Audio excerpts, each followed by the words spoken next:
Well, hey, what's going on, everybody? This is Dylan with Dylan Talks Tone, and we're going to do a tuner shootout. Clip-on tuners. We're going to test their durability. We're going to test their usability. We're going to test their visibility. We're going to test their accuracy, at least the best we can anyway.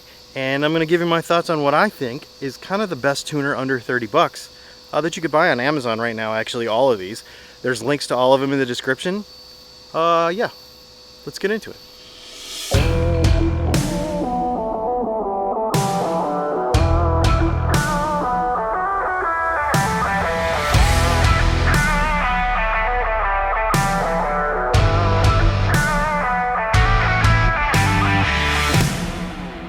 Before we get started, do me a favor and hit the like button. If you like guitar stuff, please hit the like button. It helps out the channel. It helps out you because it improves your YouTube experience when you hit the like button on videos you like. So on subjects you like, actually. Not even just the videos, but subjects you like. So do that for me. That'd be awesome. Let's go ahead and start testing some tuners.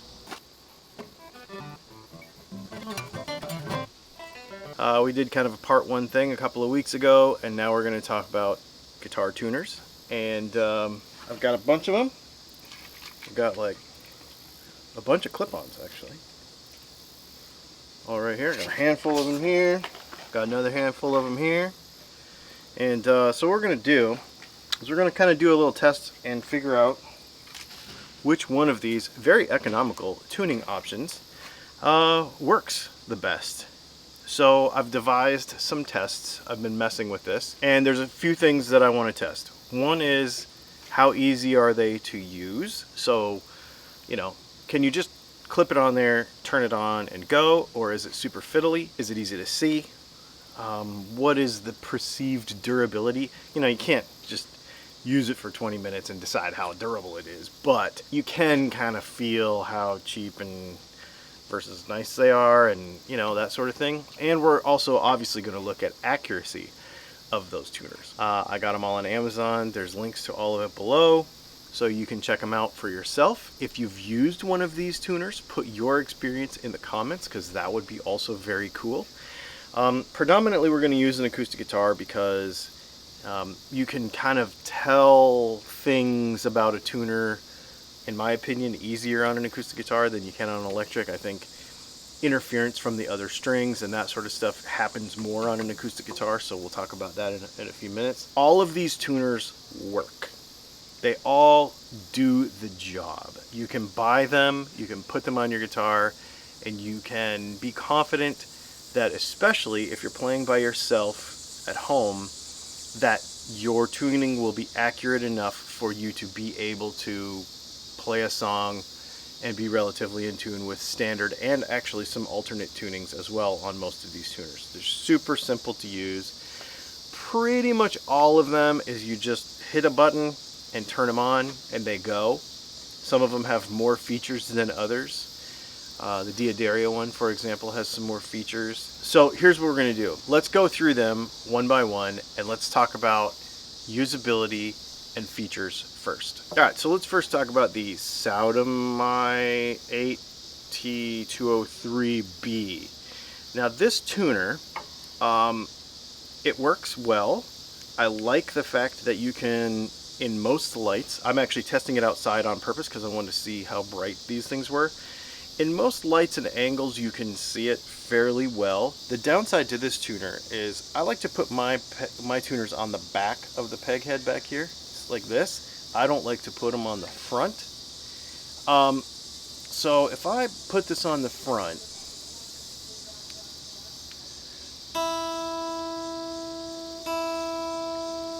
my polarized sunglasses, I can't see anything. Okay, so you can kind of see that. The problem is it doesn't tilt or anything. It just turns. So if you want to use it on the back of the peg head, it's upside down and there's nothing you can do about it. You can't, like, I mean, unless there's is there a flip it over feature? Nope, there isn't. So it only turns one way. It doesn't, and then it tilts back and forth. But I just don't like how it's not very practical, usable, if that makes sense. Yeah. Okay, so let's talk about the classic Snark. Just clip that baby on there, pretty easy. Disappears behind the peg head. You do have that clip sticking up. Features wise, it's pretty good. When we get into accuracy, we're gonna talk about this one a little bit, which I didn't expect because so many people like these, but we're gonna talk about accuracy in a few minutes. A lot of people complain about Snarks and their ball ends breaking. Let me know what your experience has been with the Snark as far as durability and lasting goes. Alright, so here is the little D'Addario dude. Now, I love this tuner.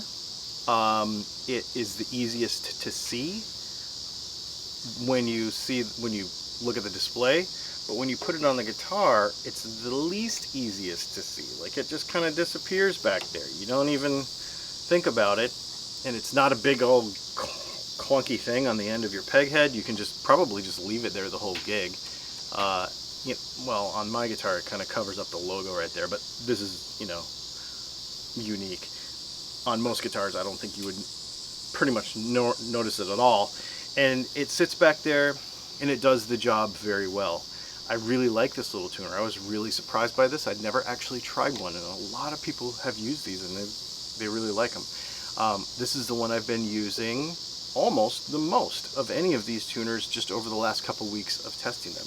Let's talk about the Korg Pitch Clip 2. Now, someone did mention to me in the comments of my last video that I spoke incorrectly. This is not the Pitch Clip 2 Plus that gets down to 0.1 of a cent. This is the Pitch Clip 2, and it gets down to 1 cent. So that puts them more on even playing terms with all of these other tuners. They're all about the same spec. So, feature-wise, I love this tuner. When you clip it on the back here, it's super easy. And this one, you can actually, if you clip it on the front, you can make the display go one way, and you clip it on the back. When you turn it on, if you hold it down a little bit, it'll flip the display upside down and it'll be super flexible. I really like this tuner, and I like the fact that it folds up out of the way, and I like the fact that it is compact when you put it in your case, and I like the durability of it. It does not scratch the finish of my guitar. I really like this little tuner. Is it the most accurate? Because I thought it was. We'll get into that in a few minutes. Alright, let's talk about the Fender, the little Fender clip-on, the FCT2 tuner. This little dude actually works pretty well. The display, you can see it fairly well. There's a couple of alternate tunings in here. I feel like the battery is fine in it. It's not the brightest display, but it does. This is the tuner that just gets the job done. It just works, and it's pretty consistent. And I feel like as well, it is easy to use. It spins around both ways. It does all the swivelly stuff, so you can put it on the front, you can put it on the back, you can do whatever you want to do. Super flexible little tuner, and again, it's just consistent. It just works. There's nothing super exciting to say about this tuner, but it just does what it's supposed to do, which is, I mean, these are little tools, right? All right, let's look at our last one. This one is the Mooer CT01. This tuner is probably, and I didn't mean to grab it last, I just was grabbing them randomly from behind me, sitting here on the chair, but this is my least favorite. The Mooer CT01, the display is the most confusing. Now, this is a dotted display. All of the other ones have like segmented LEDs that are pretty easy to read. This is a dotted display. It's like an old dot matrix printer. And what I don't like about it is as a note goes flat or sharp, some of the letters look the same as other letters. So as the E goes sharp, it starts to look like a B. Well, that's confusing when you're tuning the guitar, that's the string that's next to the B. I don't like that at all. The other thing I don't like is the fact that this is a stamped metal spring clip, and it's just cheap feeling, and it's not confidence inspiring when you put it on the guitar. Also, it grabs too far over. So what I mean by that is I don't like how much it intrudes on the guitar. I also don't like just the way, I don't like the way it feels. It doesn't feel like it grips firmly. and you can actually bend it, you know, because it's stamped metal. These other plastic ones, which I thought I would be wrong about this, but these other plastic ones are actually more durable than this. I don't really like this Mooer tuner at all. All right, I guess what we really need to talk about is accuracy. Okay, so here is how I tested accuracy. We did a couple of things. One, I did tests in completely quiet, and then we also did tests where we introduced a bunch of bass, literally listened to loud music enough, literally loud bass, where I could actually feel the guitar vibrating in my hand. I was trying to simulate like standing next to the bass player and he's tuning at the same time as I'm tuning, and is it throwing things off? Most of these tuners were fairly accurate in that situation. I think all of them fault just a little bit just because of how they work, and a pedal tuner would be more effective. But across the board, there was not one that was worse than the other as far as dealing with the vibrations of outside influences. The best I could simulate that, not in a live environment. It was kind of fun, actually. We literally just took a little subwoofer and like put it right here, and we played a bass note through it, and then you could feel the vibration in the guitar, so I know it was enough. They all moved around a little bit, but you could still get the job done. Okay, you could still get the job done, but it was like, am I in tune? Am I in tune? Yep, I think I'm in tune, and then you play and you realize, yeah, it's in tune, but you weren't quite as sure. The needle might have moved around a little bit more, and then you know what I mean? So you could get it done, but a pedal tuner on a very loud environment probably is always better. We took my TC Electronic pedal tuner that I have on my pedal board, and I compared all of these tuners to that, because that goes down to 0.1 of a cent in its strobe mode. So we compared all of these tuners to that. Then the other thing that I did was I took the time, and this was a little bit confusing and painstaking, but basically, let's say we take this Mooer tuner, I put it on the guitar, and I tuned the guitar to the Mooer tuner. And then I took all the other tuners and compared it to the tuning of this tuner. Then I grabbed the next one and I tuned the guitar to the Fender tuner. And then I compared all of the other tuners to the Fender tuner. And so on and so forth. We went through all of the tuners, we tuned to each one, we compared that tuner against all the rest of them to figure out which one was the most, in this situation, the most forgiving tuner, in my opinion, is the least accurate. What I mean by that is, if I tune this guitar, this to pitch, with this Fender tuner, and it's dead on, and then I put another tuner on there, so let's grab a different one, and check this tuner against the last one. They're exactly the same on that string, okay? Now we check it against the D'Addario, and that one's flashing a little touch flat. So that what that tells me is that this tuner is probably a little more accurate than the Korg tuner, because the Korg tuner just stayed in the middle. It didn't detect any little tiny bit of variance. And you might say, well, that just means that one tuner is wrong and one tuner is right. But when you compare them all, you do all of the strings, here's what I found. The least accurate tuner in this whole thing was the Snark. No matter how far off the other tuners decided that a note was, this one was always in tune. What I mean by that is, I could tune any one of these tuners and there would be variances between them, and one would be a little bit more accurate than the other, but this one would always just say, yeah, it's in tune. So this one had a wider tolerance of what was in tune, if that makes sense. Yeah, not a fan. I won't use a Snark. I've never used a Snark. I've never been a fan of them, but I won't use a Snark. That leads us to what I think in this test anyway, of the ones that we have here, is my favorite and the most accurate tuner possible. But I will also tell you why I'm not going to use it. The little D'Addario clip tuner. This little dude, 100% killer. Accurate, small, practical, bright, easy to read, front of the peg head, back of the peg head, however you wanted to do it. Some little alternative things you can do, little settings, does some other alternative tunings and stuff. This thing is a killer tuner, and it was the most accurate of this test.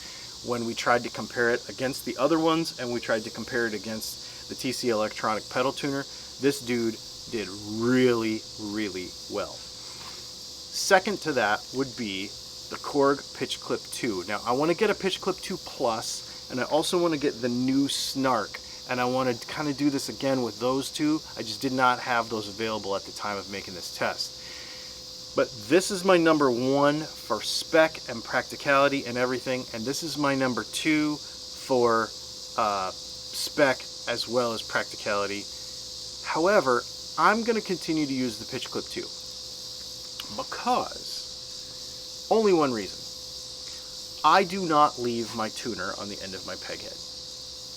If you are the kind of player that wants to leave his tuner on the end of his peg head, then the D'Addario is the sure, clear winner in this test. If you leave it there, and it's there all the time, and all you do is turn it on, and you're playing a gig, and everything is cool, then there you go. I do not leave my peg head tuner on all the time.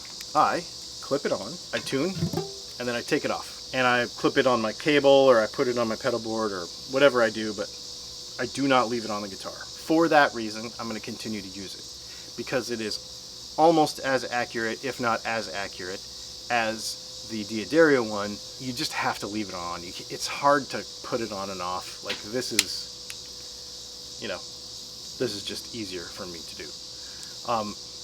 That being said, this guitar never really goes out of tune, so I don't tune that often. I don't have to tune that often anyway, so I don't leave a tuner on my peg head. If you were going to leave a tuner on your peg head, this little dude would be the one. I'll leave a link to all of these tuners down below. They're not expensive. I don't think there's any one of them that's more than 30 bucks. So you can try them. If you use the links in the description, that does help out the channel. So I appreciate that very much. Let me know what you think in the comments below, because every situation is a little bit different for every guitar player. I did my best to simulate vibrations and crosstalk from another instrument, but of course, you know, every situation in real life is different. So when you get in the comments and say I did that wrong, I don't care. It's just kind of how reality is right now, and I did what I could do to test it the best I could. But let me know. Let me know what you think of these cool tuners. Make sure you hit the like button and the subscribe button, and check out all of our other videos on our channel. We have videos coming out all the time. I know you're going to dig the stuff we got coming up. We got some more cool stuff. Just keep in touch. Make sure you check out the live video too if you have questions about any of this stuff. That is the funnest thing on Thursdays at 8 p.m. Eastern. Thanks for hanging out, and we will see you in the next video.